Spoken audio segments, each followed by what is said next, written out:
누가복음 8장 말씀을 보겠습니다.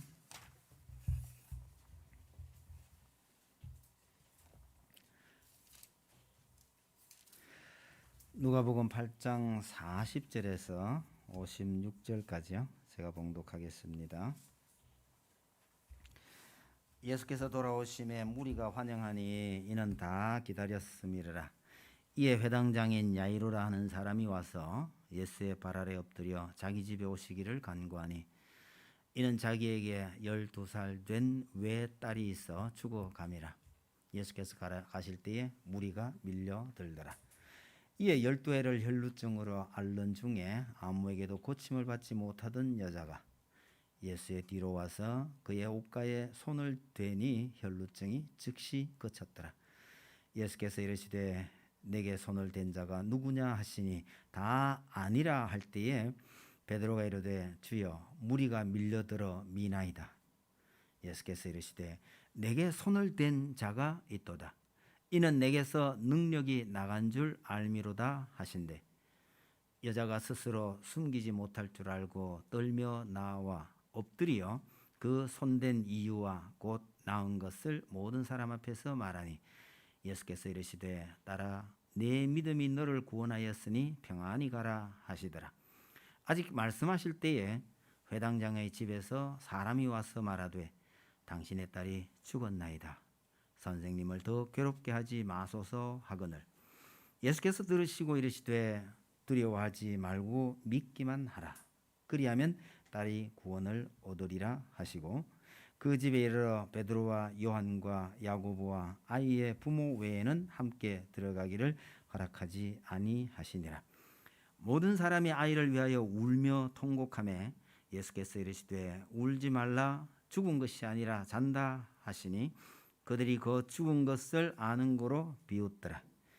예수께서 아이의 손을 잡고 불러 이르시되 아이야 일어나라 하시니 그 영이 돌아와 아이가 곧 일어나거늘 예수께서 먹을 것을 주라 명하시니 그 부모가 놀라는지라.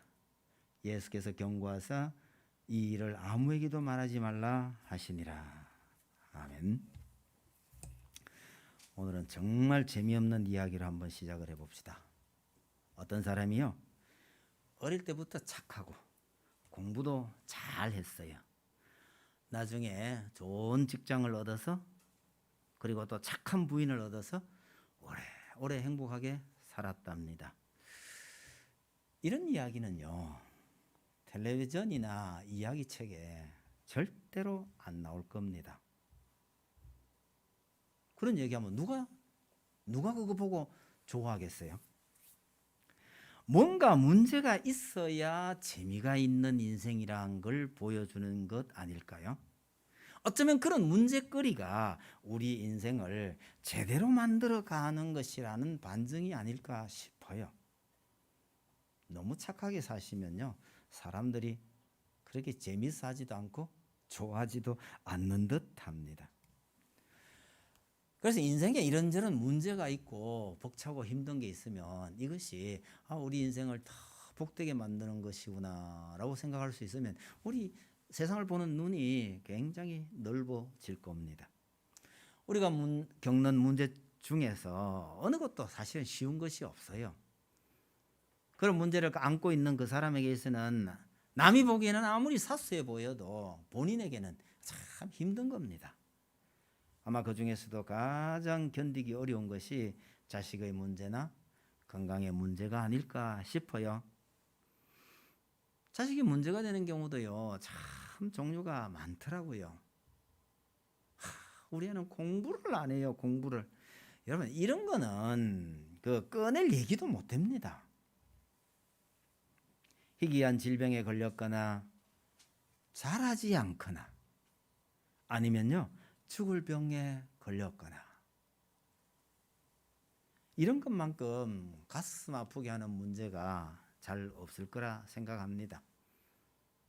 자, 자식도 자식이지만 자기 자신이 불치의 병에 걸렸다고 한다면요 얼마나 고통스럽고 얼마나 힘든 인생이겠어요.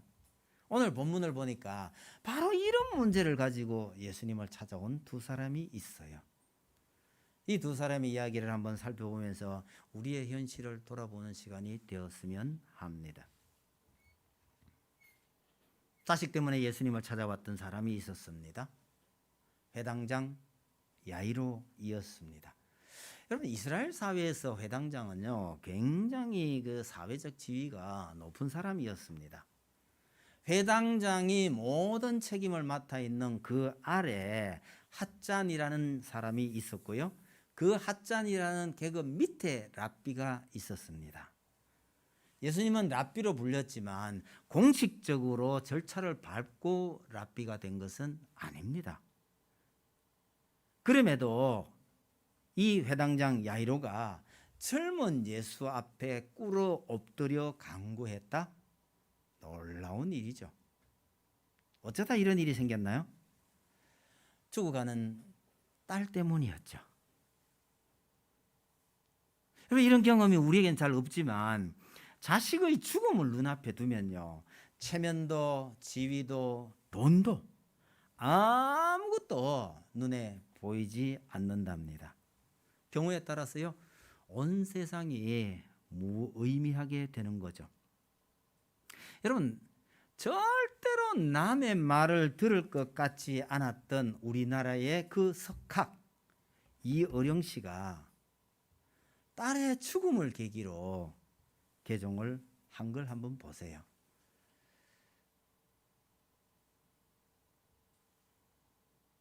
여러분, 이 회당장이 신앙이 좋아서 예수님께 엎드린 거 아닙니다.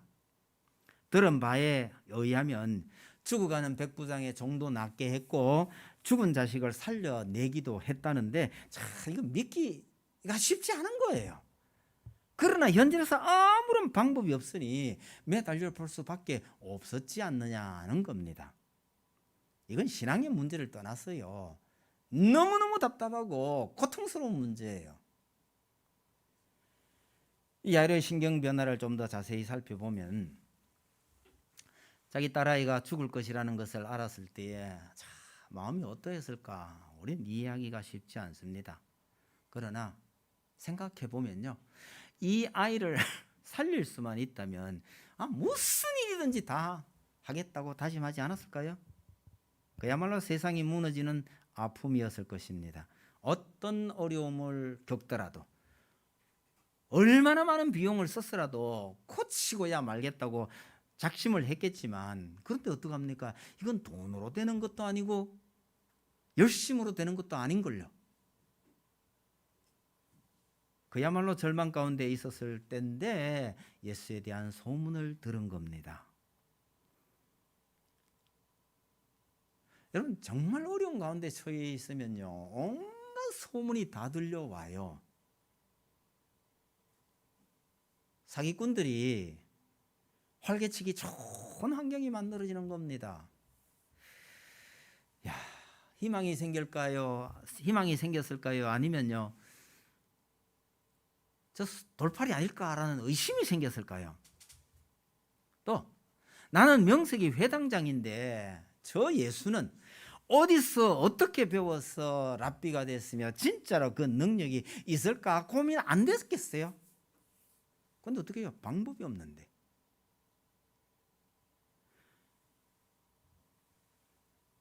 사람들 말로는 확실하다 그러는데 믿기가 쉽지는 않았을 겁니다.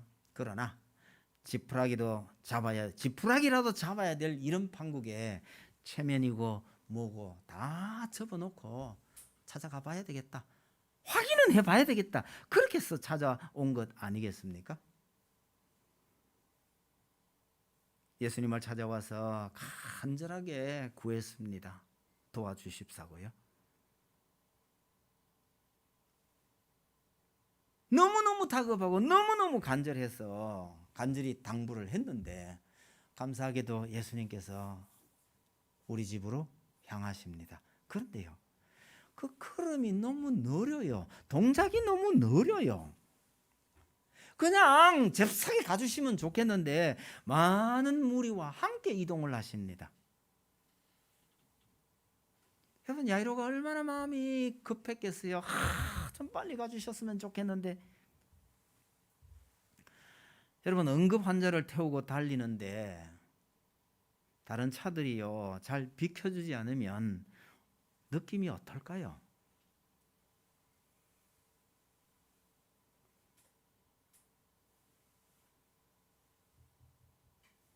아주 옛날 얘기지만은 진짜 승용차에요 쌍라이트를 켜고 신호등 무시하고 밤중에 달려본 경험이 저겐 있습니다. 근데요 길을 막으면요, 안 비켜주면요, 그 얼마나 초조하고 얼마나 답답하고 욕이 튀어나올지도 모릅니다. 앰뷸런스가 앵앵거리면서 달려가는데요 다른 차들이 그 앞에 끼어들면요, 참 이거 욕 나오지 않을까요? 그런데 딱 그런 일이 벌어졌어요. 예수님께서 가던 걸음을 멈추시고요, 누가 만졌느냐 그러면서 사방을 살피는 거예요. 아니 베드로가 그렇게 이야기합니다. 아니 만지긴 뭘 만져요, 사람들이 많으니까 그냥 부딪힌 거지.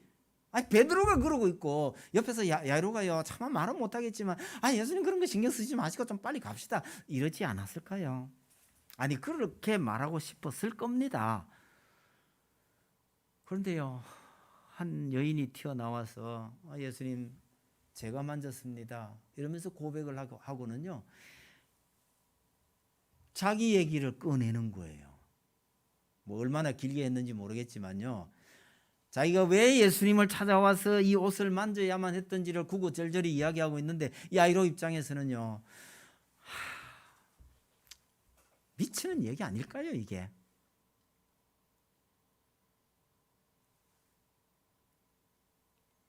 근데 그 얘기를 듣고 있던 중에 이 여인이요 12년 동안 혈루증을 앓았는데 예수님께 그 옷을 만지는 순간에 예수님 나았어요 라는 이 말에서는요 야이로가 또 희망이 솟았을 겁니다. 그렇다면 우리 딸이 살 수도 있겠다. 그리고 마음이 조금 놓였겠지만 어쨌든 예수님께서 그 여인과 그렇게 이야기를 나눈 동안 야이로의 그 마음은요 그야말로 천국과 지옥을 왔다 갔다 하는 순간이 아니었을까 싶네요. 그러고 있는데 집에서 사람이 와서 딸이 죽었답니다.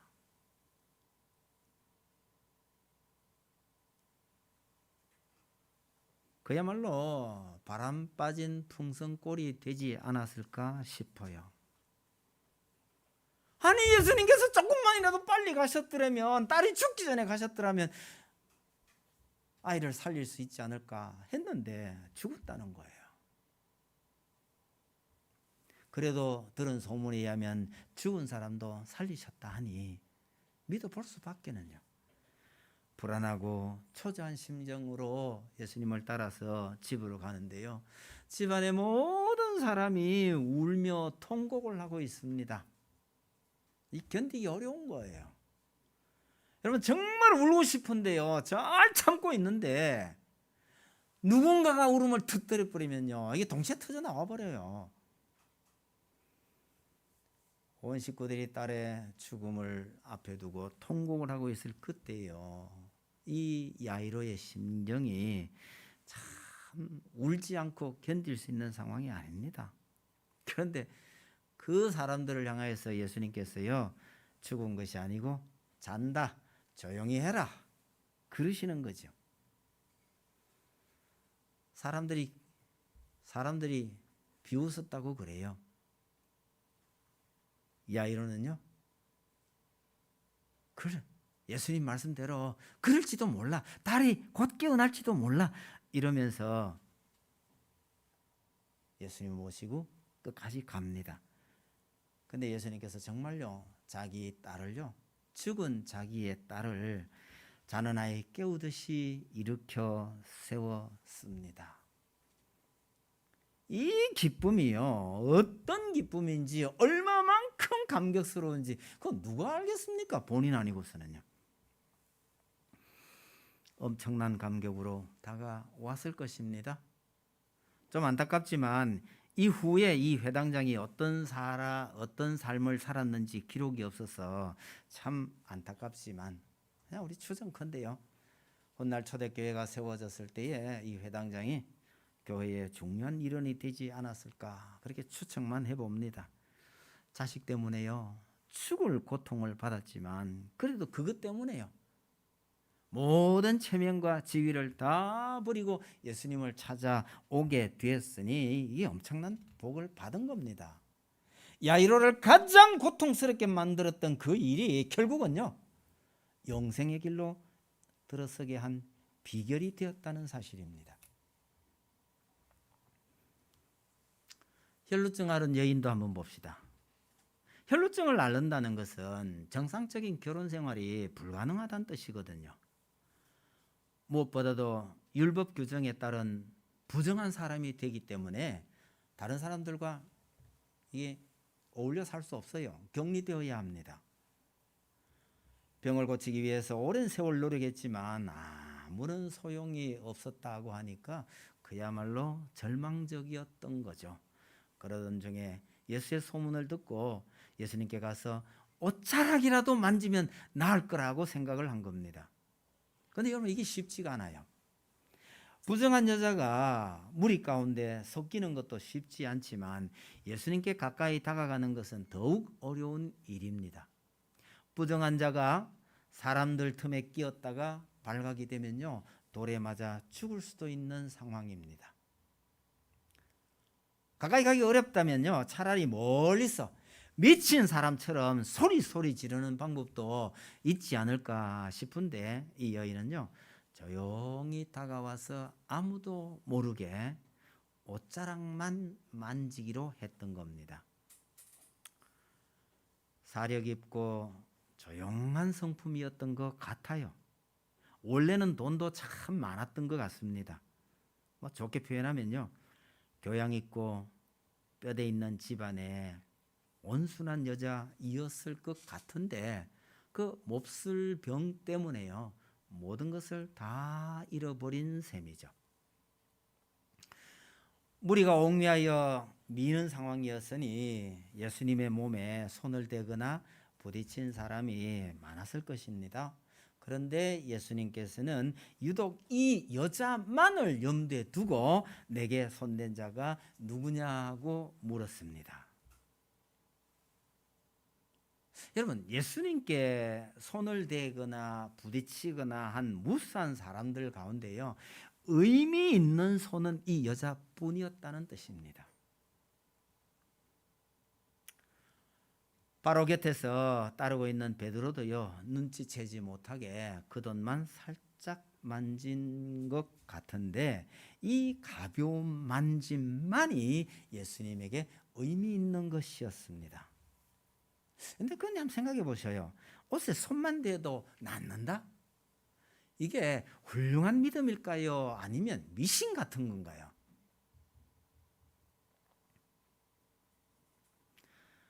여러분 예수님의 시체를 덮었던 세마포 수위라고 하는 것이요 14세기에 예수님께서 돌아가신 지 1000년이 훨씬 넘은 14세기에 등장해서요 수백 년간 이게 진품이냐 아니냐를 놓고 논쟁을 벌였습니다. 그게 그럴 만한 일인가요? 소위 유명한 성당이라고 한다면요 그런 성당에는 최소한도의 성인의 유물 한쪽 머리카락이든지 발톱 한쪽이라도 있어야 한다고 생각하는 것. 여러분 오늘날 우리의 관점에서 보면요 이건 그야말로 미신에 불과한 겁니다. 어떻게 예수님의 옷만 만져도 나을 것이라고 생각할 수 있었느냐? 오늘날 우리의 시각으로 본다면 그건 믿음도 아니에요. 그의 믿음이 그렇게 훌륭한 것은 아니라 할지라도 그런 마음 그것을 소중하게 보시는 예수님 때문에 그 행위가 소중한 것이 된다는 것이죠. 가냘픈 그의 믿음과 안타까움에 기꺼이 반응하시는 예수님의 그 마음을 우리가 기억하십시다. 우리가 흉내내야 할 옷자락이라도 만져야 되지 하는 것이 우리가 흉내내야 할 것은 아닙니다. 가끔은 있죠. 좀 무식한 방법으로 열심을 내는 사람을 보면 전 드는 느낌이요. 생각만 많고 행동이 따르지 않는 나보다가는 예수님께서 저 참 쓸데없이 열심 내고 있는 저 사람을 더 기뻐하실 수도 있겠구나, 그런 생각이 듭니다. 효과가 있고 없고를 떠나서 하나님을 향한 순수한 열정을 가진 사람이 참 부러울 때가 적지 않습니다. 여러분, 부족한 생각일지라도요, 정말 순수한 믿음은 아름다운 것입니다. 예수님께서 그리 보셨으니까요. 예수님은 이런 내용을 다 아실 거 아니겠어요? 그러시면서 누가 내 옷에 손을 대었느냐고 물으셨습니다. 왜 그러셨을까요? 이 여인에게 꼭 하고 싶은 말씀이 있었기 때문입니다. 결과적으로 이 여인을 칭찬하고 격려하고 축복의 말씀을 하셨습니다. 만약에 묻지 않았더라면요, 묻지 않고 그냥 가셨고 이 여인은 병이 나서 그 무리에서 빠져나왔다고 한다면요, 이 여인이 누리는 기쁨은 지금보다 훨씬 작았을 것입니다. 두려움 내지는 훔쳐온 것 같은 느낌을 가지게 되었을 것입니다. 예수님에게는 이 여인의 병을 고치는 것보다 이 여인이 제대로 믿음을 가지는 것이 더 중요하다는 거죠.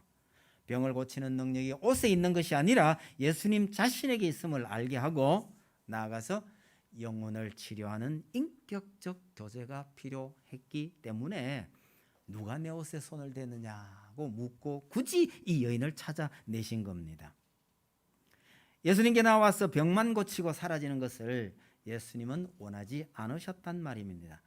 만약 예수님께서 묻지 않으셨다면요, 그 여인은 병을 고치는 그 능력이 그 옷에 있다고 생각했을 수도 있겠죠. 병 고치는 능력이나 신비한 체험이 복음으로 인도하는 기초가 될 수는 있지만 그것이 전부가 아니라 예수님을 믿고 예수님과 인격적인 교제를 하는 것이 목적이어야 한다는 것을 잘 보여주는 셈입니다. 여러분, 우리가 교회를 세우고 이름을 지을 때요, 말씀과 교제의 중요성을 감안해서 말씀 동산 교회로 지은 것이 바로 그것 때문 아닌가요? 코로나로 인해서 모이기도 어렵고 교제하기도 이 어려운 때에 교제부가 이런저런 방식으로 교제를 위해서 도전하는 것이 사실은 너무너무 감사합니다. 이 어려운 때에 어떤 방법을 동원해서라도 더 깊은 교제를 나누기 위해서 노력을 해야 할 것이고 협력을 해야 할 것이라고 생각합니다. 왜? 예수님께서요, 이걸 굉장히 중요하게 여기신다는 거죠.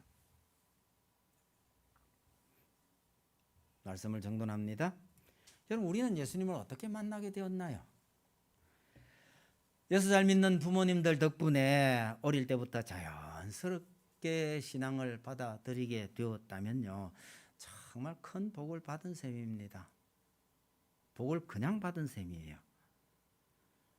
모태신앙은요, 미지근해서 싫다는 분들도 있어요.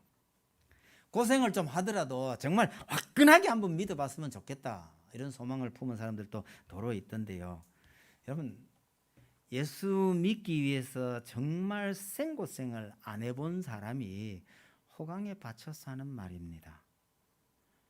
야이로나 이 여인 정도는 아니라고 하더라도요, 정말 힘들고 어려운 과정을 거쳐서 믿음의 길로 나온 사람들이 참 많습니다. 우리는 사실은 너무나 좋은 시대에 태어나서 그렇게 심각한 핍박을 받지는 않았을지 모릅니다. 그러나 가족에게 버림을 받거나 온갖 모욕을 다 견뎌야 했던 분들도 적지 않습니다. 우리 우때의 선배들에게 올라가면 그야말로 예수 믿기 위해서요, 목숨까지 버려야 했던 시절도 있었단 말입니다. 그에 비하면요, 부모님들 잘 믿는 바람에 평온하게 예수 믿게 된 것이 얼마나 큰 복인지도 모르죠.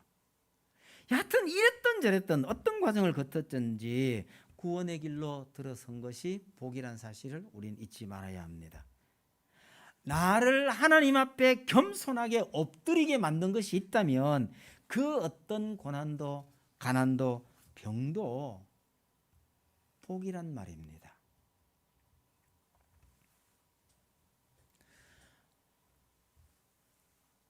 하나님 잘 믿고 있는데 내 인생이 왜 이렇게 문제가 많은가, 이런 분들도 있는 것 같아요.